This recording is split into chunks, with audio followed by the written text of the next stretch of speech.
Kosato David Chumi mbunge, na Mheshimiwa Dennis Lazaro Londo mbunge, pamoja na watendaji wote wa wizara kwa ushirikiano na mchango wao wakati wa uchambuzi wa bajeti ya Wizara ya Mambo ya Nje na Ushirikiano wa Afrika Mashariki kwa mwaka wa fedha 2025-26, na tunawapongeza kwa kazi nzuri wanayoifanya katika kutekeleza majukumu yao na maoni ya Mheshimiwa Rais katika majukumu yao ya wizara. Mheshimiwa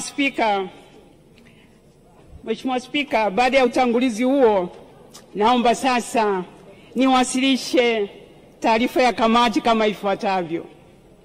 Maelezo ya jumla. Mheshimiwa Spika, kwa mujibu wa kanuni ya 118(9) ya kanuni za kudumu za Bunge toleo la Februari 2023, naomba kuwasilisha taarifa ya kamati kuhusu utekelezaji wa bajeti ya Wizara ya Mambo ya Nje na Ushirikiano wa Afrika Mashariki kwa mwaka wa fedha 2024-25 pamoja na maoni ya kamati kuhusu makadirio ya mapato na matumizi ya wizara hiyo kwa mwaka wa fedha 2025-26, na kuliomba bunge lako tukufu lipokee taarifa hii na kuikubali kisha kuidhinisha bajeti ya wizara hii.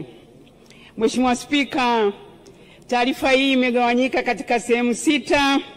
Ya kwanza ikiwa ni sehemu ya utangulizi. Sehemu hiyo inatoa maelezo ya jumla kuhusu msingi na muundo wa taarifa, na sehemu ya pili, Mheshimiwa Spika, inafafanua matokeo ya ukaguzi wa miradi ya maendeleo, na sehemu ya tatu, Mheshimiwa Spika, hadi ya 4 zinafanya uchambuzi wa utekelezaji wa mipango na bajeti kwa mwaka wa fedha 2024-25 pamoja na kuchanganua makadirio ya mapato na matumizi ya wizara hii kwa mwaka wa fedha 2025-26. Mheshimiwa Spika, sehemu ya 5 ni maoni na ushauri wa kamati kutokana na matokeo ya uchambuzi. Aidha, Mheshimiwa Spika, sehemu ya 6 na ya mwisho inakamilisha taarifa kwa kutoa shukrani na kulishauri bunge kuhusu hoja ya Waziri wa Mambo ya Nje na Ushirikiano wa Afrika Mashariki juu ya makadirio ya mapato na matumizi ya wizara hii kwa mwaka wa fedha 2025-26. Mheshimiwa Spika, msingi wa uchambuzi wa kamati. Msingi wa kamati kuchambua makadirio ya Wizara ya Mambo ya Nje na Ushirikiano wa Afrika Mashariki ni masharti ya kifungu cha 6.3 kikisomwa kwa pamoja na kifungu cha 7.1a cha nyongeza ya 8 ya kanuni za Bunge. Aidha, kanuni ya 118(4) ya kanuni za Bunge imeweka masharti yaliyotaka taarifa ya utekelezaji wa majukumu ya Wizara ya Mambo ya Nje na Ushirikiano wa Afrika Mashariki na makadirio ya mapato na matumizi ya wizara hiyo kuchambuliwa na kamati kabla ya kujadiliwa bungeni. Mheshimiwa Spika, nafurahi kulijulisha bunge lako tukufu kuwa masharti hayo yamezingatiwa na kwamba naliomba bunge hili lijadili hoja ya Waziri wa Mambo ya Nje na Ushirikiano wa Afrika Mashariki kwa pamoja na taarifa hii. Mheshimiwa Spika, mwanda wa taarifa hii. Taarifa na makadirio ya mapato na matumizi iliyochambuliwa inagusa fungu moja la kibajeti ambalo ni fungu 34, yani fungu la Wizara ya Mambo ya Nje na Ushirikiano wa Afrika Mashariki. Baada ya kutambulisha mawanda, naomba kuisoma taarifa hii kwa muhtasari tu ili kuendana na muda pasipo kuathiri mtiririko wa maudhui. Hata hivyo, Mheshimiwa Spika, kwa umuhimu wa kumbukumbu kamili, naomba taarifa yote kama ilivyowasilishwa mezani mapema leo asubuhi ingie kwenye taarifa rasmi za Bunge, yani Hansard. Mheshimiwa Spika, matokeo ya ukaguzi wa miradi ya maendeleo. Kwa kuzingatia masharti ya kanuni ya 117(1) ya kanuni za Bunge za kudumu za Bunge, kamati ilitembelea na kukagua mradi mmoja wa ujenzi wa Mahakama ya Afrika ya Haki za Binadamu na Watu iliyoko mjini Arusha. Taarifa ya kina kuhusu ukaguzi wa mradi huu ni kama inavyoelezwa katika sura ya 2 ya taarifa hii.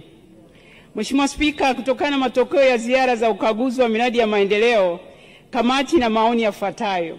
1. Mheshimiwa Spika, kwa kuzingatia uhalisia wa mtiririko wa upatikanaji wa fedha za ujenzi wa mradi, kasi ya mkandarasi katika ujenzi wa mradi inaridhisha. Hii inadhibitishwa na ukweli kwamba hadi sasa mkandarasi amelipwa 30% ya malipo na mradi umefikia 54.5%. Pili, Mheshimiwa Spika, mradi ulikusudiwa kukamilika ndani ya miezi 15, lakini mtiririko wa fedha umehadhiri utekelezaji wa mradi huu, na sasa mradi umekusudiwa kukamilika mwezi ujao, mwezi Juni mwaka 2025.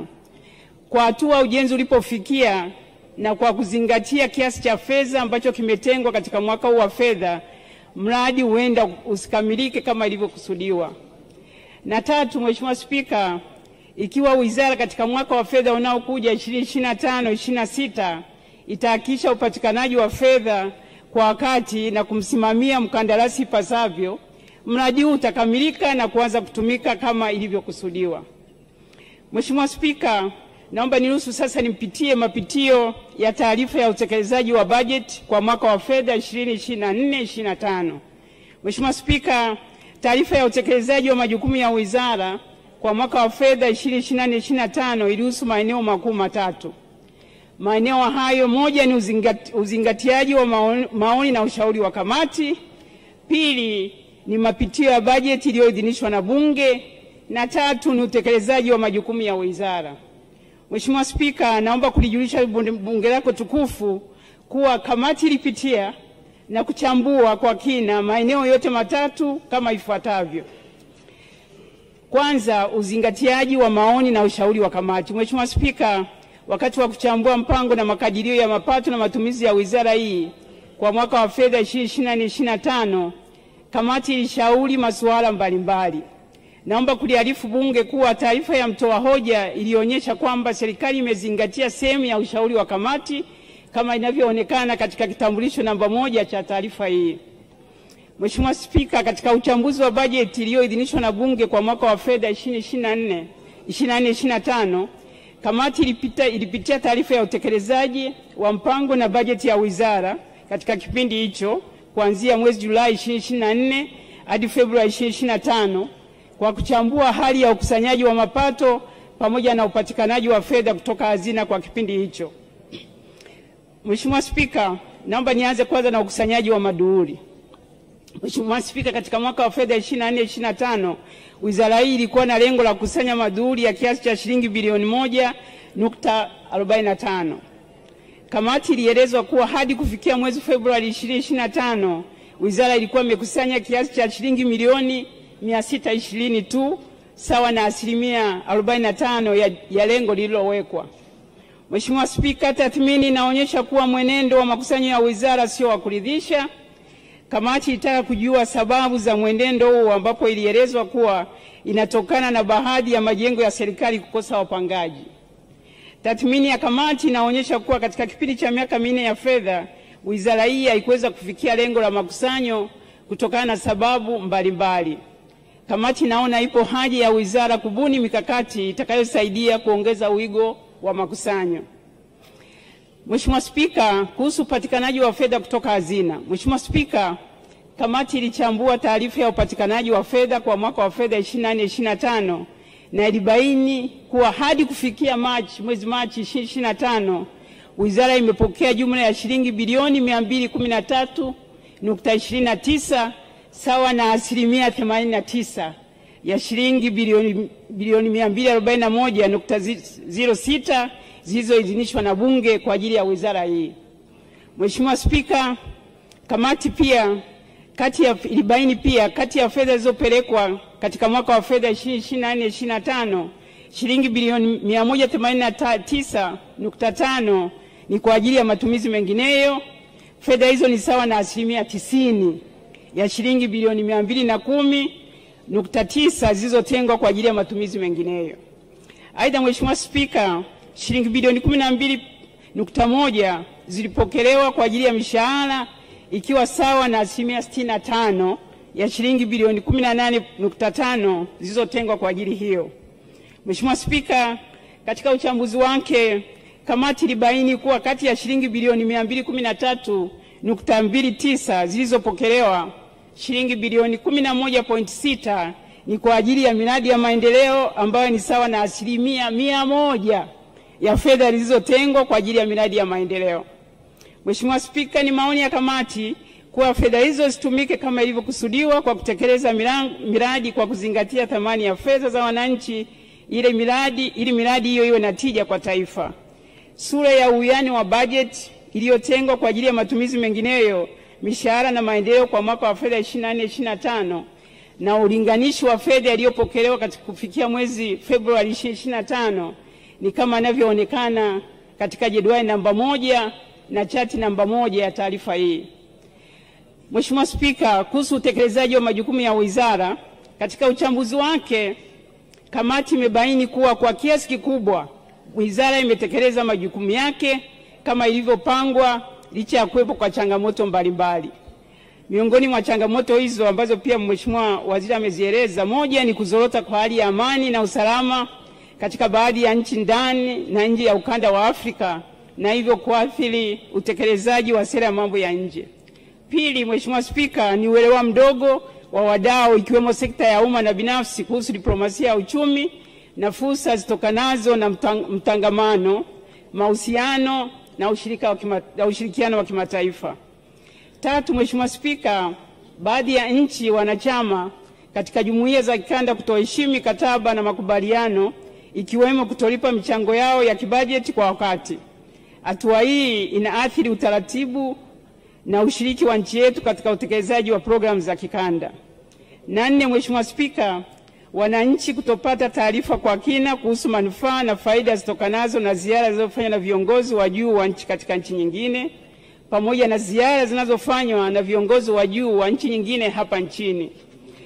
Hali hii husababisha wananchi kuwa na mtizamo usio sahihi kuhusu ziara za viongozi. Mheshimiwa Spika, hata hivyo, katika uchambuzi wake kamati ilibaini kwa baadhi ya changamoto zilizotolewa taarifa kwa ziliathiri utekelezaji wa majukumu ya wizara kwa mwaka 2024-2025 ni zile ambazo kamati imekuwa ikishauri serikali mara kwa mara kuhusu umuhimu wa kuzitatua, na tunaelekea kwamba kuna hatua ambazo zimechukuliwa katika kukabiliana na changamoto hizi.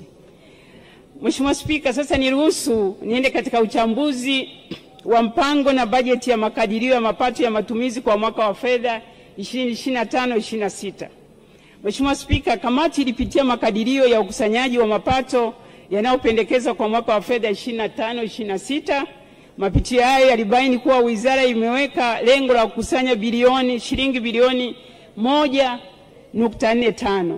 Mheshimiwa Spika, uchambuzi wa kamati ulibaini makusanyo ya maduhuli kwa mwaka wa fedha 25-26 ni sawa na malengo ya makusanyo ya mwaka wa fedha huu unaoishia, yani 24-25. Vile vile katika uchambuzi wake kamati ilibaini kuwa ni balozi 4 tu za Tanzania nje ya nchi katika majiji ya Lusaka, Maputo, Paris na Harare ndio zinatarajiwa kukusanya mapato ya serikali kupitia pango la nyumba za serikali. Balozi hizo ndio pia zinategemewa kukusanya mapato katika mwaka wa fedha, zilizotegemewa kukusanya mapato katika mwaka wa fedha 24-25. Hivyo hakuna balozi mpya ambazo zinatarajiwa kuingizia serikali mapato kutokana na kodi ya pango.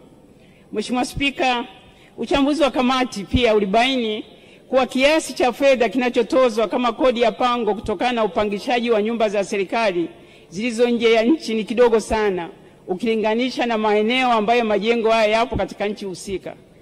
Hii inatokana na majengo mengi kuchakaa kwani ni ya zamani na pia hayakarabatiwa kwa muda mrefu. Uchakavu wa majengo umepelekea jengo la New York kwa mfano nchini Marekani kutokuwa sehemu ya majengo yanayochangia maduhuli ya serikali kwa mwaka wa fedha 2025-26.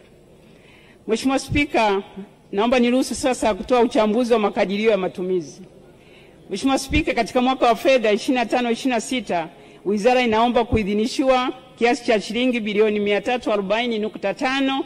Kati ya fedha hizo shilingi bilioni 273.6 sawa na 80.3 ni kwa ajili ya matumizi mengineyo, na shilingi bilioni 21.3 sawa na 6.2 ni kwa ajili ya mshahara, na shilingi bilioni 45.5 sawa na 13.3 ni kwa ajili ya miradi ya maendeleo kama inavyoonekana kwenye chati namba 2 ya taarifa hii. Mheshimiwa Spika, katika uchambuzi wake, kamati imebaini kuwa bajeti inayoombwa kwa ajili ya mwaka 2025-26 imeongezeka kwa asilimia 41 ikilinganishwa na bajeti ya mwaka wa fedha unaoishia 24-25. Ongezeko hilo limechangiwa na kuongezeka kwa bajeti ya maendeleo kwa asilimia 291 na bajeti ya matumizi mengineyo kwa asilimia 29 ukilinganisha na bajeti ya maendeleo na ya matumizi mengineyo iliyotengwa mtawalia katika mwaka wa fedha 24-25. Mheshimiwa Spika, sura ya uwiano wa bajeti iliyotengwa kwa ajili ya matumizi mengineyo, mishahara na maendeleo kwa mwaka wa fedha 24-25 na ulinganishi wake wa mwaka wa fedha 25-26 inaonekana katika jadwali namba 2 na grafu namba 1 ya taarifa hii. Mheshimiwa Spika, vile vile katika uchambuzi wake, kamati ilibaini kuwa fedha iliyotengwa kwa ajili ya maendeleo imeongezeka kwa kiasi cha shilingi bilioni 33.8 sawa na asilimia 291 ikilinganishwa na shilingi bilioni 11.6 iliyoidhinishwa kwa mwaka wa fedha 24-25. Mheshimiwa Spika, kuongezeka kwa bajeti ya maendeleo kwa wizara hii ni suala ambalo kamati ilikuwa ikishauri serikali kwa nyakati tofauti.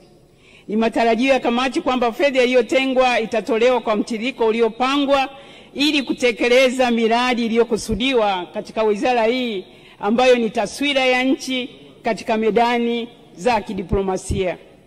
Mheshimiwa Spika, aidha uchambuzi wa kamati ulibaini kuwa kati ya miradi mitatu iliyopangwa kutekelezwa katika mwaka wa fedha 25-26 pia ipo katika utekelezaji wa mwaka wa fedha 24-25. Miradi hii inayojumuisha ujenzi wa mahakama ya Afrika ya haki za binadamu na watu, ujenzi wa vyumba vya mihadhara katika kituo cha uhusiano wa kimataifa cha Dr. Salim Mohamed Salim, pamoja na ukarabati na ujenzi wa majengo ya ofisi na balozi ambayo na makazi ya watumishi katika balozi za Tanzania nje ya nchi.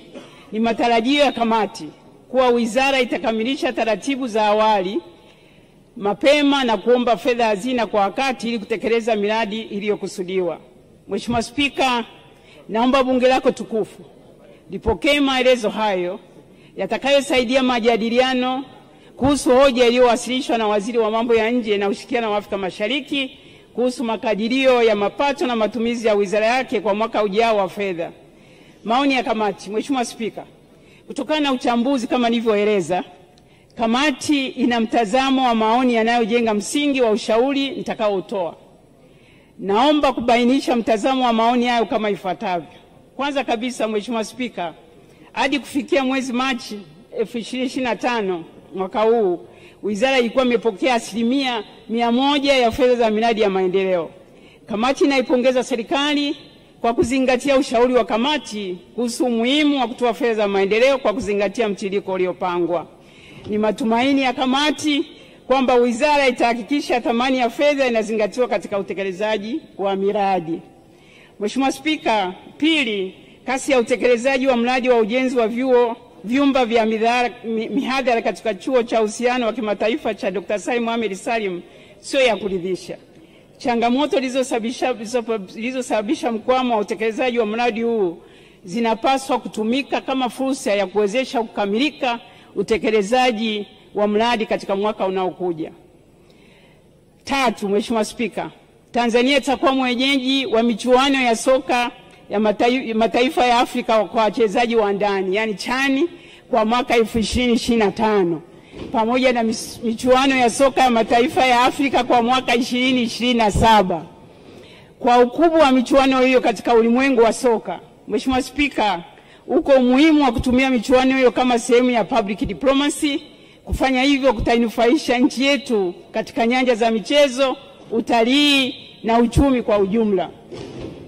Mheshimiwa Spika, swala la 4 ni uelewa mdogo kwa wadau ikiwemo sekta ya umma na binafsi kuhusu diplomasia ya uchumi na fursa zitokanazo na mtangamano na mahusiano ya kimataifa bado imeendelea kuwa changamoto katika kunufaika na diplomasia ya uchumi.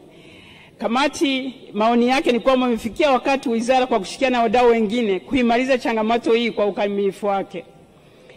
Tano, Mheshimiwa Spika, kuzorota kwa hali ya amani na usalama katika baadhi ya nchi ndani na nje ya ukanda wa Afrika sio tu kuna adhiri nchi husika, bali kuna adhiri hali ya usalama, amani, maisha ya wananchi na uchumi wa nchi husika, nchi jirani, jumuiya za kikanda na Afrika nzima kwa ujumla. Hivyo ipo haja ya kutafuta suluhu ya hali hiyo kwa manufaa mapana ya mustakabali wa watu barani Afrika na nchi yetu.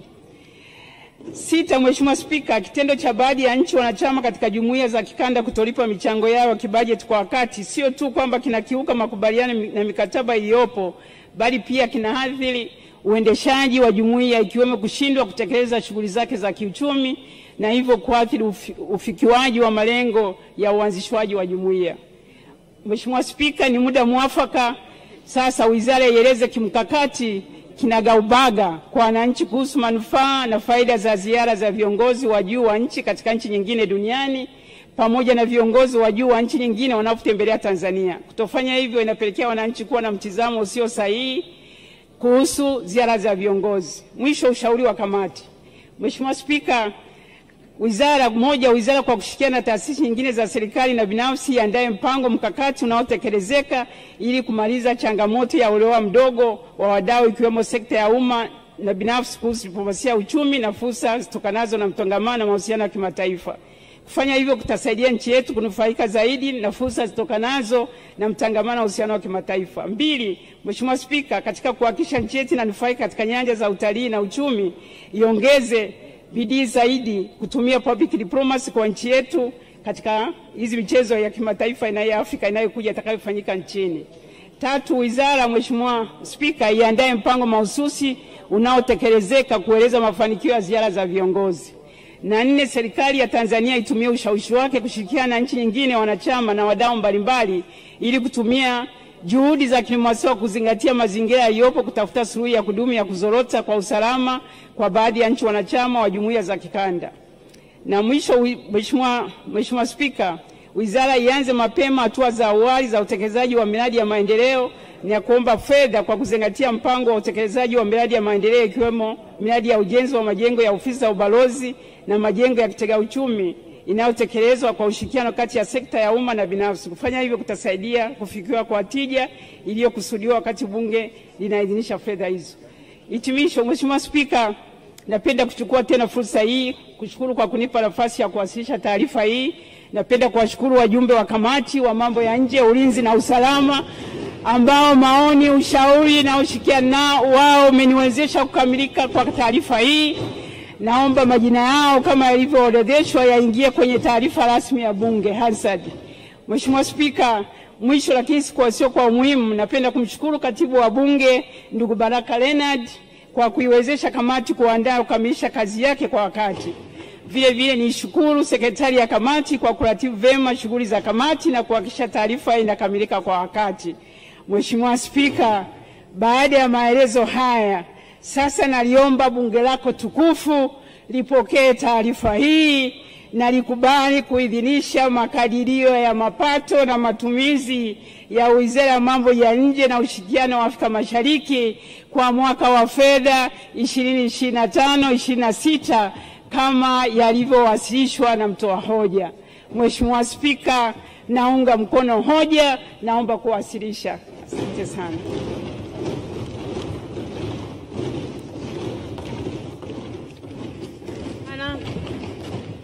Mheshimiwa Liberata Mulamula kwa wasilisho hilo la maoni ya kamati ama taarifa ya kamati. Tunakushukuru sana. Waheshimiwa wabunge, kwa utaratibu ulivyo sasa, wako wabunge walioomba nafasi kwa ajili ya kuchangia, lakini kabla hamjaanza kuchangia, kwanza yupo mgeni ambaye hakupata nafasi ya kutambulishwa walivyotambulishwa wengine.